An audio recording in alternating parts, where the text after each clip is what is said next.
Hello বন্ধুরা, আমি আর একটা ভিডিও নিয়ে আপনাদের সামনে চলে আসলাম। আর আজ খেয়েছিলাম আমি কুল মাখা। আর দুপুর হলেই তো মনে হয় যে একটু কিছু খাই। কেন বলুন তো, আবার শীতকাল তো চলেই গেল। আর এখন কেমন রৌদ্র আর গরম। তো ভাবছিলাম যে আজকে আমি সকাল থেকেই ভেবে নিয়েছিলাম যে আজকে কুল মাখানো খাওয়া লাগবে। তো আমি দুপুরে রান্না টান্না সেরে চলে গেছিলাম আমার কাকা শ্বশুর বাড়ি। ওনাদের একটা কুল গাছ আছে, তো গাছটাতে অনেক কুল ধরেছে। তো সেখান থেকেই আমি কিছুটা কুল পেড়ে আনলাম। পেড়ে এনে তারপরে এই যে শিলনোড়াতে থেতো করছি। আর থেতো না করলে ভালো লাগে না, আমার তো ভালো লাগে না। আমরা কিন্তু গ্রামের লোক, এইভাবে থেতো করেই কুল মাখানো খাই। তো আমার তো সবটি কুল থেতো করা হয়ে গেছে।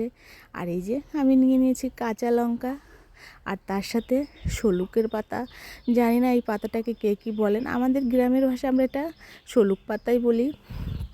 তো এই যে এই পাতাগুলো দিয়ে আমাদের কুল মাখা খেতে বেশ ভালো লাগে, তার জন্যই আমরা এই শলুক পাতাটাই ব্যবহার করি। অনেকে আছে এর সাথে ধনে পাতা দিয়েও মাখা করে, তো আমরা এই পাতাটা দিয়ে মাখা করি। আর আমি নিয়ে নিলাম লঙ্কা আর শলুক পাতা আর একটু লবণ। লবণ দিয়ে পিষলে বেশ ভালো হয়, তার জন্যই আমি পিষে নিলাম। এই যে তারপরে আমি উঠিয়ে নিব, তারপরে দিয়ে দেব।